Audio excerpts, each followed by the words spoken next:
Conférence commence. Bonjour à tous, je suis Mélanie Geillard-Kessous, journaliste à l'Observatoire de la franchise, un site de relations franchiseurs-franchisés. Le thème aujourd'hui, pourquoi choisir la franchise pour créer son entreprise de service à la personne? Et avec moi pour répondre à cette thématique durant 30 minutes, 3 personnes. Corinne Duplat, vous êtes directrice générale de l'enseigne Les Menus Services. Marina Charrier, vous êtes directrice du développement de la franchise pour le groupe WeCare. Et Nicolas Urtiger, vous êtes le cofondateur du groupe Zéphyr, qui est la maison mère du réseau Senior Company. Merci d'avoir accepté cette invitation à cette table ronde. On va tout de suite démarrer. Et la première question que j'ai envie de vous poser à tous les trois, c'est quel est le potentiel de marché pour un futur franchisé qui souhaiterait rejoindre le secteur des services à la personne? Qui démarre? Comme vous voulez. Honneur aux femmes, allez-y.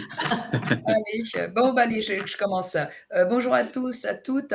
Le potentiel du marché, on en parlait précédemment en préparant cette réunion. Il est toujours important, il est toujours énorme. Les services à la personne, c'est beaucoup de demandes de tous les ménages, quel que soit l'âge de la vie, qu'on commence au berceau, la garde d'enfants, ensuite les services à domicile d'entretien à la maison par exemple, ou l'aide aux personnes âgées pour le maintien à domicile.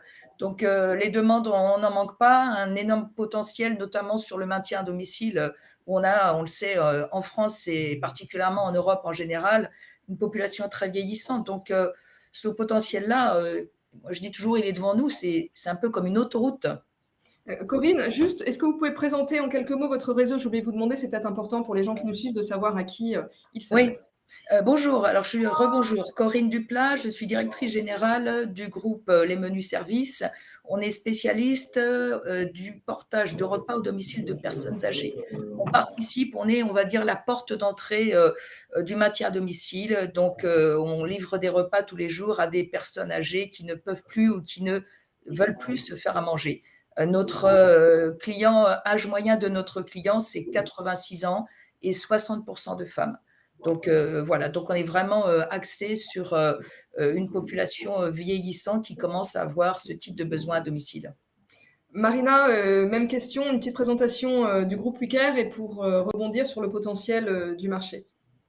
Oui, bonjour, merci. Donc, moi, Marina, je m'occupe du développement à la franchise des différentes enseignes du groupe WeCare, donc que sont O2Care Service et APEF, pour nommer les plus importantes ouvertes à la franchise. C'est un réseau qui compte un peu plus de 500 agences entre les deux enseignes. Historiquement, pour O2, plutôt développé en succursale et APEF en franchise, on est sur deux enseignes assez différentes en termes d'ADN et d'historique, qui ont toutes les deux plus de 25 ans d'expertise et qui opèrent, entre guillemets, pour tous les clients de tous âges, sur tous les services. Notre leitmotiv, c'est vraiment le multi-activité, c'est de répondre au cycle de vie des clients tout au long de leur vie. Du primo-consommateur qui fait appel à nous pour le ménage repassage, qui va avancer dans l'âge et avoir des enfants et faire appel à nous pour la garde d'enfants, qui va peut-être changer de domicile, avoir un jardin et faire appel à nous pour le jardinage, puis ses parents vieillissants nous prescrire pour le maintien à domicile de ses parents. Voilà, c'est un peu notre mission et notre ADN dans le groupe WeCare. Alors, comment est-ce que vous voyez le potentiel de ce marché des services à la personne?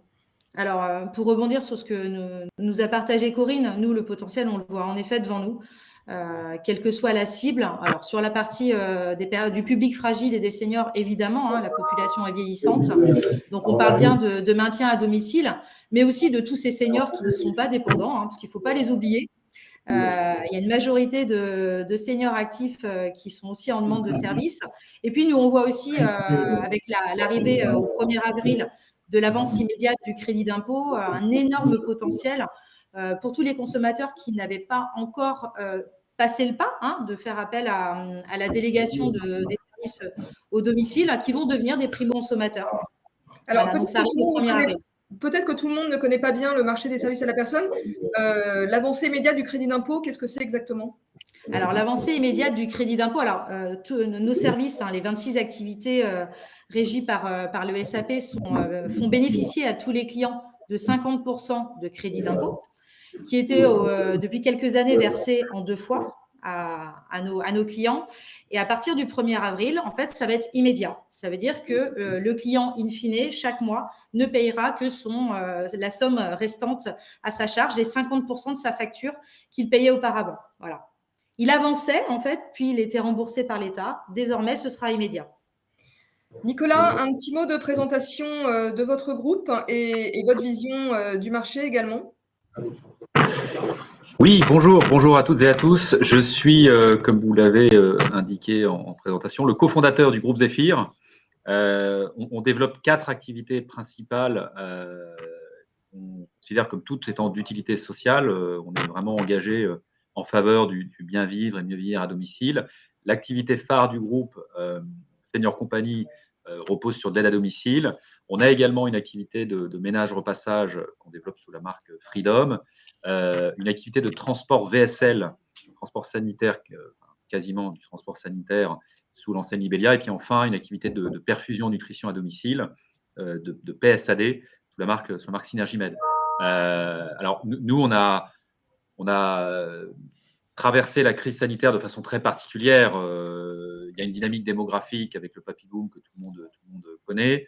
Il y a une évolution des mœurs qui forcément incite à la consommation et au développement d'activités de tous les services à la personne, que ce soit, comme Corinne l'a souligné, la garde d'enfants, le ménage ou la prise en charge de publics fragiles. Mais sur l'activité, donc notamment chez nous, Senior Company, on a une explosion de la demande, une offre de services qui se privatise, un souhait des publics fragiles, dépendants, de vieillir à domicile plutôt qu'en établissement. Maintenant, ce qui est très important pour nous, c'est vraiment d'arriver à allier sens et croissance.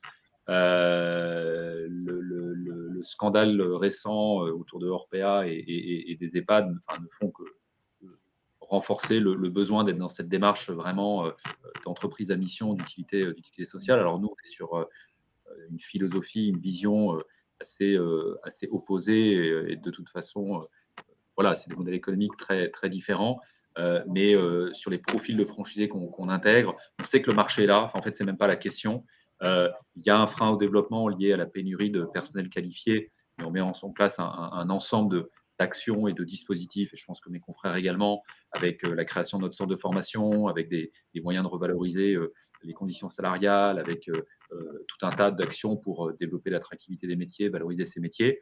Je sais que mes confrères sont comme moi très engagés dans les fédérations professionnelles pour œuvrer aussi au niveau de la branche et du secteur. Donc voilà, on ne peut pas faire cette activité par hasard. Enfin, il y a une vocation, il faut vraiment l'envie d'aider les autres, l'envie de se lancer dans une activité sanitaire ou sanitaire et sociale, le sens du service, c'est extrêmement particulier. Après, bon, contrairement à d'autres secteurs d'activité, c'est vrai que nous, la demande est là, le marché est là, la demande est là. Donc, c'est même plus la question. La question, c'est d'arriver à développer une organisation de façon vraiment vertueuse. Alors, il y a des contraintes, mais comme dans toute activité. Et puis, l'avantage de se lancer en franchise, je n'aurais pas dit ça il y a 10 ans, mais aujourd'hui, nos activités sont complexifiées sur le plan réglementaire, sur le plan administratif, sur le plan du recrutement, sur le plan de l'informatique, et puis ce qui préfigure vraiment demain les services autonomie avec des services d'aide à domicile qui vont progressivement aller vers le soin infirmier. Ça rajoute de la complexité, donc se lancer en dehors d'un réseau, c'est mission impossible. Aujourd'hui, pour se lancer dans cette activité, il faut l'appui d'un réseau. Un peu plus tard, on va revenir aussi sur le profil des franchisés et des contraintes du métier. Avant de passer à tout ça, je voulais vous demander pourquoi vous, à un moment donné, vous avez choisi la franchise pour développer vos réseaux respectifs. Je dirais, alors pour rebondir sur la question, nous, on a choisi de se développer en franchise parce qu'on voulait aller plus vite auprès des territoires. On a commencé à se développer en succursale, naturellement, comme font pratiquement tous les réseaux de franchise. La première agence finançant la deuxième, la troisième, la quatrième. Et puis, à un moment, on s'est dit, ce qui est facile à mailler, entre guillemets, c'est les grosses agglos, hein, Paris, Lyon, Bordeaux, Marseille, etc. Et à un moment, et on le voit, nous, de plus en plus, parce qu'on a aujourd'hui pratiquement 110 agences, on couvre le milieu semi-rural, on va dire, Et la difficulté toujours, et en particulier pour nos services, c'est d'aller au plus proche des clients maintenant isolés. Et là, la franchise, c'est un modèle qui est très vertueux parce que, en l'occurrence, nous, on est sur des emplois non délocalisables. Ça, c'est assez merveilleux. Et on va aller, un franchisé, il est du cru, j'aime bien dire ça. Il connaît son territoire, il connaît son réseau, il connaît ses prescripteurs. En l'occurrence, on parle beaucoup de prescripteurs parce qu'il y a un critère de confiance quand on va au domicile de personnes âgées notamment. Et donc, il va être en capacité de tisser et d'entretenir ce réseau de prescripteurs qui va lui permettre d'aller capter, on va dire, du client et après fidéliser ses clients. Donc, c'est ça l'enjeu, enfin pour nous, aujourd'hui, là, si on parle de portage de repas, c'est d'aller au plus proche des clients qui sont très isolés, un peu, je fais un parallèle parce que j'ai vu ça encore, je ne pensais plus que ça existait aujourd'hui, un peu comme les camionnettes dans le temps qui arrivaient dans le village de mes grands-parents. Vous savez, il y avait le klaxon et puis il y avait l'épicerie qui livrait les repas. Et je me suis aperçue hier, j'ai rencontré quelqu'un qui m'a dit que dans certains départements, ça existait encore. Ben voilà, c'est ça. Et la franchise, ça permet ça. Et c'est quelqu'un qui est légitime pour aller développer son territoire. Marina? Alors, je rebondis, mais chez Wicker, ça a été le même objectif. Initialement, c'est vraiment d'aller vite sur le maillage territorial. On a la chance d'avoir des clients partout en France, en fait. Il n'y a pas de territoire où on ne peut pas s'implanter. C'est ça qui est intéressant dans nos métiers, c'est que potentiellement, il y a de la demande partout. À partir du moment où il y a des domiciles, il y a de la demande.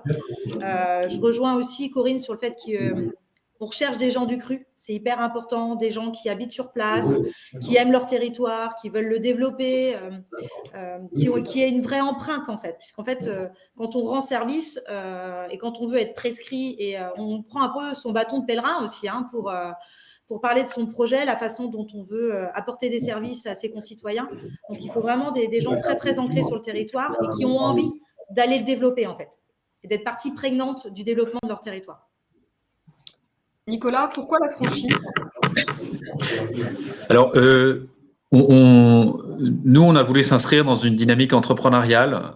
Aujourd'hui, on a à la fois des filiales, il faut avoir une trentaine de filiales, et puis 150 agences sous franchise. Et l'avantage de la franchise, c'est qu'on est vraiment, tel qu'on conçoit, nous, la relation franchiseur-franchisé, dans un échange entre chefs d'entreprise. Et ça permet d'entretenir un état d'esprit entrepreneurial. Les franchisés nous challengent. On transmet évidemment un ensemble de méthodes, de process, d'outils, mais les franchisés nous challengent et nous aident vraiment à aller de l'avant, à innover, à enrichir nos services, à améliorer nos process. Donc, c'est assez appréciable, même quand on a par la suite voulu développer les filiales et qu'on a réussi à le faire. On tient à rester à un groupe et un réseau à dominante franchisée pour continuer à cultiver cette dynamique entrepreneuriale qui pour nous sont indispensables à l'innovation. Alors, imaginons que je suis futur franchisé, demain je veux me lancer, mais j'hésite encore entre être indépendant, lancer moi-même mon réseau et devenir franchisé. Quelle va être la valeur ajoutée finalement la plus importante pour vous et comment accompagnez-vous à chaque étape de leur projet vos franchisés respectifs? La franchise, c'est ce que disait Nicolas en préambule. Personnellement, je pense que c'est suicidaire déjà de se lancer dans les services à la personne hors franchise aujourd'hui. En plus, il y a un marché qui est très mature. L'avantage énorme de la franchise, c'est que moi, j'ai été entrepreneur en solo, on va dire, il y a pas mal d'années déjà. On est tout seul, on avance tout seul, on découvre tout seul. Il y a des choses qu'on rate, forcément. L'accompagnement par le franchiseur, il est, dès l'instant où on rencontre un candidat à la franchise, jusqu'à, bien sûr, la signature d'un contrat de franchise, son entrée en formation, et après, il est pris en main par un animateur réseau dédié qui va l'accompagner sur tout au long de sa vie de franchisé. Et nous, les historiques sont encore là pour vous donner une idée des franchisés qui ont passé 15 ans de contrat, qui ont maintenant certains 3, 4 ou 5 agences. Et forcément, leur niveau d'expertise augmente, leurs besoins changent, parce qu'au départ, on les accompagne à un lancement, sur notamment beaucoup de commerciales, et puis après, petit à petit, connaissent le métier. Donc, ils vont lancer d'autres agences, on va les accompagner sur la structuration de leur entreprise, par exemple, et puis un jour la cession, parce que c'est la vie normale d'une entreprise. Donc, c'est ça l'avantage de la franchise et l'accompagnement. Et puis surtout, on n'est jamais seul non plus parce qu'on a aussi des collègues. Il y a un réseau, il y a des voisins avec qui forcément on a des affinités, avec qui on va échanger aussi sur ces problématiques qui changent, comme je le disais, au fur et à mesure du temps. Donc, c'est vraiment pour moi l'accompagnement et le fait qu'on n'est pas isolé, qui est la grande force de la franchise. Marina? Oui, bah, en effet, moi je rebondirais aussi sur le fait que entreprendre, il y en a plein qui ont envie, mais parfois on n'a pas toujours l'idée. Et on a du mal à sauter le pas. Le faire en franchise, c'est s'appuyer sur un modèle qui est éprouvé, qui est cautionné, qui fonctionne. Donc ça, c'est déjà un énorme atout pour ce petit déclencheur qui sécurise son projet aussi. Il y en a plein qui ont la petite graine, elle est là, elle est en train de germer, mais ils ont beaucoup de doutes. Le faire en franchise, c'est aussi se dire, j'y vais pas complètement seul, mais j'y vais pas non plus avec quelque chose que je ne maîtrise pas en fait. Je ne connais peut-être encore pas ce métier, et c'est l'atout de la franchise parce qu'ils sont formés et accompagnés. La formation, elle est hyper importante. Et ils vont être armés, ils ont une espèce d'énorme boîte à outils qui leur permet de se lancer plus sereinement. Et l'accompagnement, là, je pense qu'on est tous les trois complètement en phase. C'est hyper cœur. Alors, surtout dans notre secteur d'activité qui est de plus en plus réglementé, qui est complexe, où il faut aller vite. On l'a clairement vu avec les 2 dernières années qu'on vient de passer. Être franchisé pour passer une crise, c'est un véritable atout, clairement. Hein. On est épaulé par son franchiseur, on a les communications, on est appuyé financièrement aussi. Hein. Nous, on a soutenu nos franchisés pendant la crise, aucun n'a fermé. Enfin, aucune liquidation, c'est aussi une force de se dire qu'on a soutenu et accompagné tous nos franchisés à passer ces étapes qui ont été complexes parfois psychologiquement. On parle du financier, mais aussi toute la partie psychologique, d'accompagner ses salariés, ses clients sur le terrain. Donc tout ça, c'est ultra cœur et jusqu'à se lancer, évidemment, se dire ça y est, c'est bon, j'ai construit mon projet, j'y vais. Mais aussi comment je développe. Parce qu'en fait, une fois qu'on a ouvert son agence, il faut la développer parce qu'on crée son patrimoine. Et puis, on peut aussi avoir envie de changer ou de passer à autre chose et de céder. Et on accompagne aussi dans le groupe à la cession. C'est hyper important pour nous de dire que tout au long du cycle de vie du franchiseur aussi, on est là. Qu'il ait envie de développer, qu'il ait envie de faire plusieurs agences, qu'il ait envie de faire du multi-enseigne, parce qu'on propose désormais dans le groupe d'avoir nos différentes enseignes en franchise, ou qu'il ait envie aussi de passer la main à un repreneur ou des repreneurs. Nicolas, vous êtes d'accord, la franchise, ça sécurise et ça maximise les chances de succès? Oui, tout à fait. Corinne et Marina ont un peu dit l'essentiel. Hein. C'est difficile d'intervenir après ces témoignages, mais bon, les statistiques sont assez parlantes. La Fédération française de la franchise communique régulièrement sur taux de succès en franchise à 80% versus taux de succès à 50% quand on est en indépendant. Et chez nous, et j'imagine que ça doit être pareil chez les menus services et le groupe WeCare, nous, en ce qui nous concerne, on est à plus de 90% de taux de succès. Donc, on n'a quasiment pas de fermeture, pas de casse. On est également très, très fiers d'avoir pu traverser la crise avec absolument aucune fermeture d'agence, aucune liquidation. Enfin, moi, ça a été ma hantise, ma crainte lors du premier confinement. Enfin, on ne savait pas où on allait. Il y a eu un bel esprit d'équipe, d'entraide, de solidarité. Ça a été dit. Il y a l'effet solitude du dirigeant qu'on évite quand on est en réseau. Il y a tout l'apport du franchiseur vers ses franchisés, mais il y a aussi vraiment l'esprit de groupe entre franchisés. Nous, ils échangent entre eux, ils se font des petits déjeuners, des dîners, des soirées, des WhatsApp. Donc, au-delà, effectivement, de la transmission de savoir-faire. Après, sur l'activité de domicile ou même de garde d'enfants, petite enfance, il y a un constat assez simple, c'est que obtenir un agrément ou une autorisation nécessaire à l'exercice de son activité, c'est impossible en tant qu'indépendant. Aujourd'hui, alors, en tant qu'entrepreneur, je trouve ça dommage. En tant que patron de réseau, quelque part, ça sert mes intérêts. Mais aujourd'hui, si vous n'êtes pas appuyé par un réseau, si vous n'avez pas les modèles, les supports, le cadre, on ne vous donnera jamais votre agrément d'autorisation. Donc, en fait, ça clôt assez vite le débat. Et après, effectivement, pour réussir, on est sur des activités. Nous l'objectif, c'est que les franchisés puissent se concentrer sur la gestion de la relation client-bénéficiaire et le management du personnel ou la gestion des intervenants. On les décharge de toutes les contingences administratives, le back-office, le marketing, les partenariats commerciaux, le réglementaire, la hotline juridique. Donc vraiment pour qu'ils puissent se concentrer sur l'essentiel. Parce que, et même avec tout ce support et cet apport, il faut un investissement personnel du franchisé. Mais si vous n'avez pas ça, je ne vois pas comment on peut y arriver. Alors rapidement, la franchise, c'est une transmission de savoir-faire. Il y a aussi le savoir-être. Quelles sont les qualités qui font qu'on réussit sur le secteur des services à la personne? Quel est le profil de franchisé qui réussit le mieux chez vous? Alors, profil de franchisé, finalement, moi je vois qu'on a tout profil dans le sens où il y a des hommes, il y a des femmes, il y a des couples, des jeunes, des moins jeunes, des plus seniors.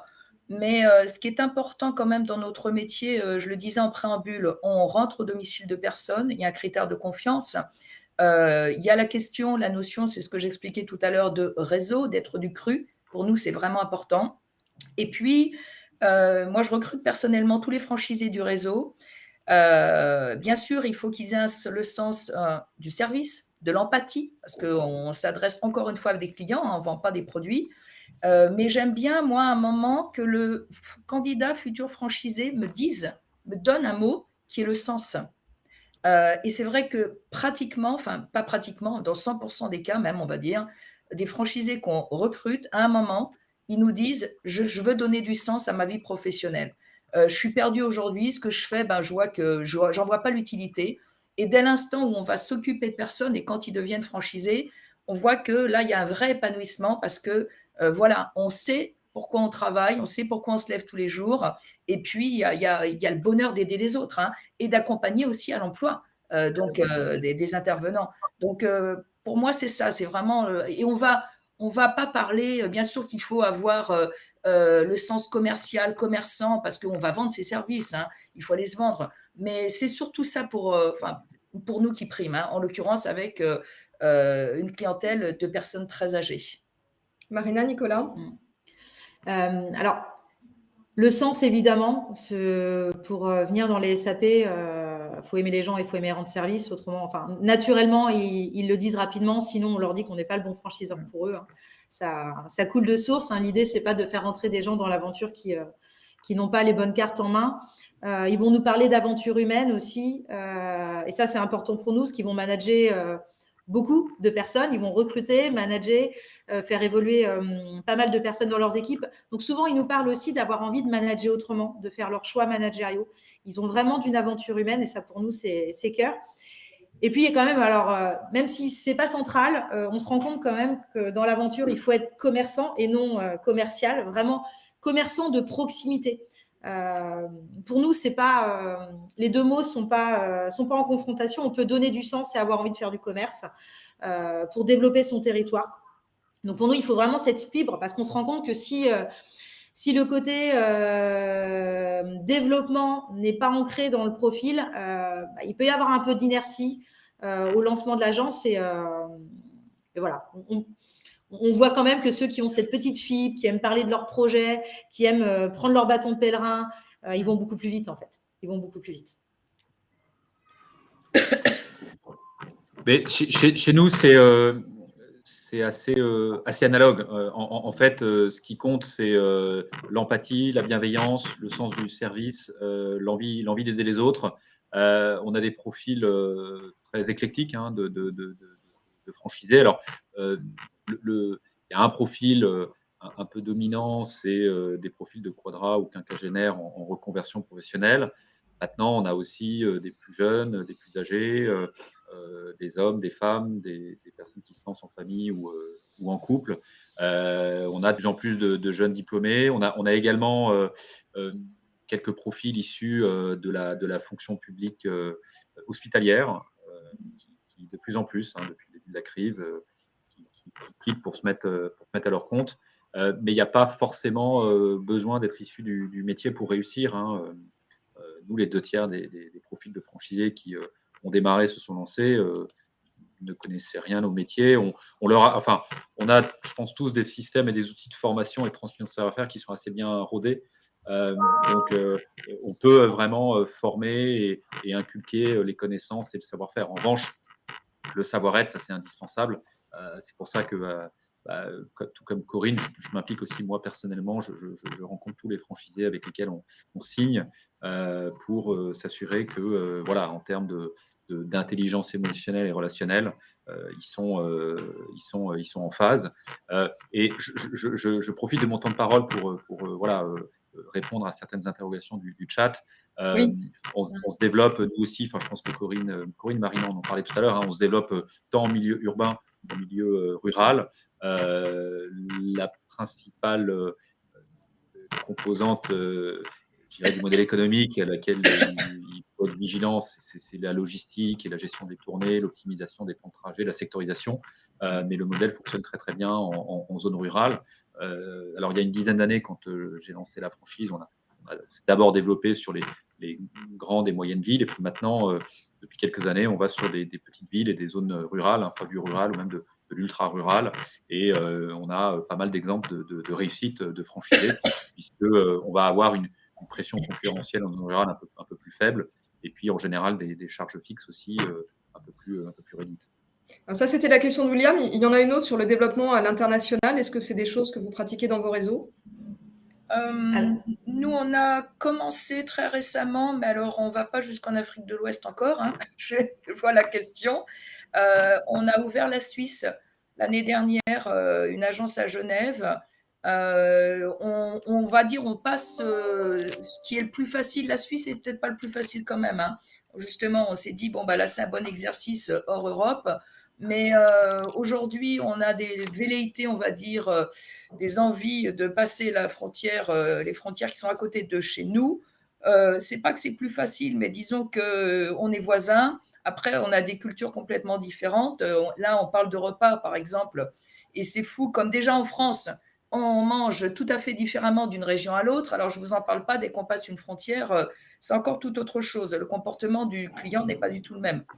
Donc voilà, nous, on commence à déborder un petit peu à côté de la France métropole, mais pour l'instant, pas d'autres velléités. Marina, le groupe Icare à l'international? Alors nous, on a des velléités à l'international.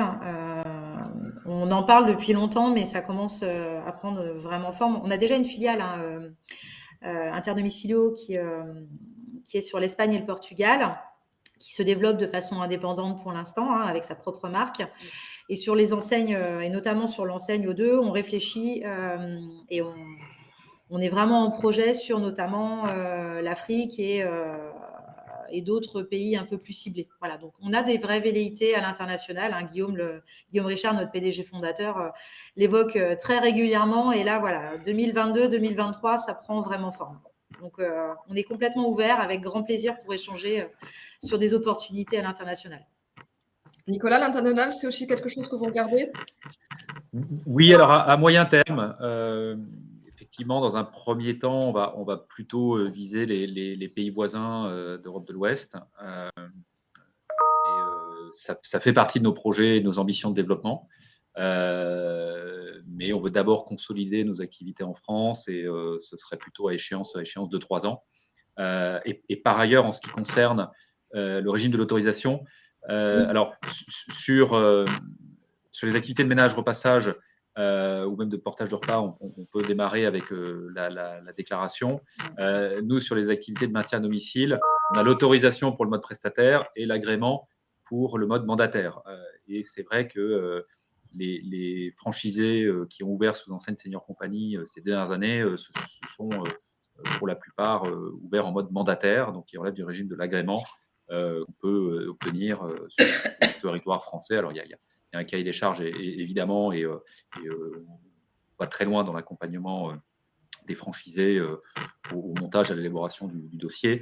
Et donc, c'est ce qui permet voilà, de lever peut-être ce verrou territorial, puisqu'il y a à peu près 70% des départements aujourd'hui qui ne délivrent plus d'autorisation. Mais voilà, on contourne la problématique en ouvrant en mode mandataire. Alors, il nous reste très peu de temps. J'avais une question que je voulais aborder.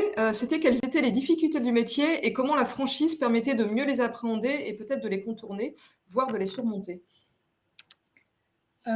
Alors, les difficultés du métier, bien qu'étant assez anciennes, très anciennes, on va dire même aujourd'hui, 27 ans cette année de service à la personne, Je ne pourrais pas en parler au sens large, mais je vais laisser mes collègues le faire parce que nous, on est sur du portage de repas. Notre problématique n'est pas humaine, dans le sens où une fois qu'on a monté une agence, son gérant, la diététicienne et son équipe de livreurs ou livreuses, 5-6 maxi, je dirais que nos difficultés, s'il en est, c'est de livrer à la bonne heure le bon repas. Et on va dire que la mission du franchiseur, c'est de fournir à ses franchisés des repas de qualité et de veiller à la qualité de ces repas au quotidien. Donc, je dirais que c'est notre mission parce qu'après, on n'a pas, on n'a pas ces soucis RH qu'on peut connaître dans d'autres métiers, dans le sens où nos livreurs ou livreuses démarrent le matin, il faut être très matinal, hein, genre 6 heures du matin, et termine à 12 heures, 13 heures, mais voilà, sur une amplitude horaire qui est celle-là. Donc après, je laisse Marina et Nicolas parler plus des spécificités sur le métier d'intervenant à domicile. Alors oui, en effet, hein, la partie RH, c'est le nerf de la guerre dans les services à la personne, hein. Une agence, elle va avoir plusieurs dizaines de salariés quand elle est en rythme de croisière. Donc, entre guillemets, c'est toute sa chaîne de valeur, ses salariés, donc c'est ultra cœur. Nous, on voit clairement la différence, hein. Une agence qui tourne, c'est une agence qui fidélise, qui manage, qui soutient ses équipes, qui les forme, qui a une vraie empreinte managériale. Et c'est là où toute la différence se fait. C'est pas plus complexe, c'est complexe aujourd'hui de recruter. Est-ce que c'est plus complexe qu'il y a certaines années? Franchement, je ne saurais pas vous dire, parce qu'en fait, quand on discute avec nos franchisés, il y en a certains qui nous disent, non, en fait, est-ce que c'est plus complexe? Non, si on met tout en place, ce qui est prodigué par le franchiseur, et c'est vraiment l'atout de s'adosser à une franchise, hein, qui a tout l'accompagnement, les outils, les process pour où est-ce que je source, comment, quel discours je tiens. Objectivement, on a plein de franchisés qui nous disent, non, en fait, j'ai appliqué les basiques et au final, c'est bon, j'ai mon staff, en fait. Donc, par contre, ce qui est complètement dans l'air du temps, c'est de se dire, on ne peut plus ne pas appliquer les basiques en recrutement. Peut-être que maintenant, on est obligé, entre guillemets, les contournements ou l'adaptation du cadre de jeu de la franchise sur la partie RH ne me semble de moins en moins possible. Dans la franchise, on a un cadre de jeu, hein, on est indépendant, mais on a quand même un super cadre de jeu, mais qu'il faut quand même respecter. Peut-être que la latitude se resserre sur la partie RH parce que maintenant, c'est en effet plus fin. Mais c'est possible, parce qu'on en a encore plein qui réussissent et qui ont un super vivier RH et qui arrivent à développer et faire de très belles croissances. Nicolas? Mais, effectivement, je dirais que sur les activités de service à domicile, on n'a pas d'autres problématiques. La demande est là, donc en termes d'effort marketing commercial, c'est plus simple que ça ne pouvait l'être il y a 10 ans. On n'a pas de problématique de gestion des achats, ni de gestion des stocks, ni de locaux commerciaux. On n'a pas besoin non plus d'avoir un emplacement numéro 1. Donc, le seul sujet qui, c'est effectivement, Marina l'a bien dit, c'est structuré et professionnalisé, c'est la gestion du recrutement. Il faut maintenant avoir une approche vraiment très rigoureuse et professionnelle de la gestion du recrutement, anticiper sur ses besoins, mettre en place une gestion prévisionnelle des emplois et des compétences, faire des bilans de compétences, donner accès à la formation à ses salariés, c'est structurer des parcours de carrière. Donc, et c'est plutôt une bonne chose quelque part que ça se structure et ça se professionnalise. Et on accompagne vraiment les franchisés dans ce sens. Donc c'est vrai que c'est la dimension qui aujourd'hui doit être traitée de façon plus structurée, peut-être qu'elle ne pouvait l'être il y a 10 ou 15 ans. Après, je dirais que la principale difficulté, enfin nous, ce qu'on constate, nos retours d'expérience, c'est vraiment la gestion humaine, quoi. C'est ce qui fait la richesse, mais aussi la difficulté de nos métiers. On rentre, Corinne l'a bien dit, dans l'intimité des personnes. On s'occupe d'actifs ou de personnes fragiles. On découvre parfois des problématiques de relations familiales, des problématiques de relations de couple, des problématiques financières. Enfin, on rentre vraiment dans des sujets très, très personnels. Et il y a une dimension psychologique de l'accompagnement à domicile qui est vraiment extrêmement forte. Et puis, on gère différents donneurs d'ordre. On a d'un côté le financeur qui est souvent un payeur public ou un aidant familial. On a la personne aidée. on a l'intervenant à domicile, on a parfois le partenaire du médico-social ou du médical, ou l'autre partenaire, tout autre partenaire avec qui on doit se coordonner. Donc, on doit gérer un ensemble d'acteurs et on passe beaucoup de temps, finalement, à trouver des compromis, à arrondir les angles. Donc, d'où l'importance de cette intelligence relationnelle. Et nous, en ce qui nous concerne, pour répondre à la dernière question qui a été soulevée dans le chat, oui, bien sûr, on souhaite intervenir dans des habitats inclusifs ou toute forme d'habitat intermédiaire qui se développe. Il y a les EHPAD, il y a les résidences seniors, et puis il y a tout un tas d'autres formes d'habitat qui se développent, le logement intergénérationnel. Donc, on a pas mal de projets, effectivement, assez innovants avec des acteurs de l'immobilier. De toute façon, il n'y aura pas une seule solution pour gérer vraiment la prise en charge à domicile, mais il va falloir mettre en place un ensemble de dispositifs pour gérer toute cette vague démographique de papy boom qui arrive. Alors juste pour terminer, on n'en a pas parlé, la franchise a un coût. Parfois, ça peut arrêter certains franchisés. Ils vont se demander s'ils vont avoir assez de moyens pour se lancer. Combien ça coûte et combien ça rapporte? Une question toute simple. Ouf. Combien ça coûte, combien ça rapporte? La franchise, c'est pas la franchise qui a un coût, c'est l'entrepreneuriat. Parce que de toute façon, quand on monte son affaire, qu'on soit en franchise ou pas, que ce soit dans les services à la personne ou pas, il y a un investissement financier, clairement. L'investissement financier, en général, il est, on va dire, chez nous en l'occurrence, 40%, et on va chercher le reste en financement bancaire. Donc, c'est ça, l'investissement. Et le retour sur investissement, c'est de vivre de son affaire, d'en tirer le salaire qu'on entend en tirer. Moi, j'interpelle toujours là-dessus et on est de toute façon dans l'entrepreneuriat. Je ne sais pas si d'autres diraient le contraire. La première année, moi, j'ai vécu ça. Je pense que tout le monde l'a vécu. C'est très compliqué de se payer. Aujourd'hui, en France, on a heureusement un mécanisme qui est très vertueux. On est rémunéré par Pôle emploi. Le temps de monter sa société et qu'elle arrive à un palier, le seuil de rentabilité. On va dire que chez nous, le seuil de rentabilité aujourd'hui, j'aime pas parler que des meilleurs. Hein. Les meilleurs, c'est 12 mois. La moyenne, c'est 18 mois. Ça veut dire qu'à partir de là, on commence à se rémunérer. Et après, je dis toujours aux futurs franchisés, moi, je ne suis pas Madame Irma, hein, je ne sais pas combien ils vont tirer de salaire et ce qu'ils vont tirer de leur affaire. Mais en tout état de cause, c'est l'énergie qu'on y met qui va donner le résultat, hein, clairement. Hein. Donc, c'est un peu ça ma réponse. Hein. Marina, Nicolas, juste sur ce sujet pour conclure. Oui, il n'y a pas de baguette magique, mais il y a quand même des vérités. C'est qu'on est quand même dans un secteur d'activité, le service à la personne, qui est quand même accessible en termes d'investissement comme franchise. Donc ça, c'est quand même un atout. Ça reste un investissement qui est important, mais on est en dessous des 100 000 € tout compris dans l'investissement total, ce qui permet quand même d'être ouvert à un grand nombre de profils qui ont envie d'entreprendre. Donc ça, c'est quand même important. C'est que contrairement à d'autres secteurs qui sont entre guillemets plus gourmands, on est accessible à un plus grand nombre. Donc ça, déjà, c'est un point. Après, sur ce qu'on gagne, évidemment, hein, comme Corinne l'a dit, tout dépend ce qu'on donne aussi, hein, objectivement. Mais on est sur des très beaux coefs. Hein. Clairement, nos contrats de franchise, ils sont à 7 ans. Au bout de 7 ans, par rapport à l'investissement que vous avez mis en fonds propres, hein, parce qu'évidemment, on va chercher une grande partie en bancaire, on fait des coefs de valorisation patrimoniale qui sont hyper intéressants. Alors, on pourrait en parler avec les personnes si ça les intéresse, mais en fonction du mix produit qu'ils vont vendre, parce qu'il n'y a pas de, on peut donner des moyennes, hein, mais qui ne veulent pas dire grand-chose, mais au bout des 7 ans, on est sur des entreprises qui sont qui font entre 600 et 1 million d'euros de chiffre d'affaires. Ils sont partis de zéro. Donc, vous imaginez par rapport à un investissement qui va osciller entre 15 et 25 000 €. Nicolas, rapidement. L'essentiel a été dit. Effectivement, c'est un investissement humain. Quand on passe de salarié à chef d'entreprise, c'est un changement d'état d'esprit. Donc, il y a aussi, nous, une dimension un peu coaching de dirigeant, parce que voilà, quand on a été salarié pendant un certain temps, devenir son propre patron, c'est un peu différent. Mais financièrement, le modèle est assez attractif.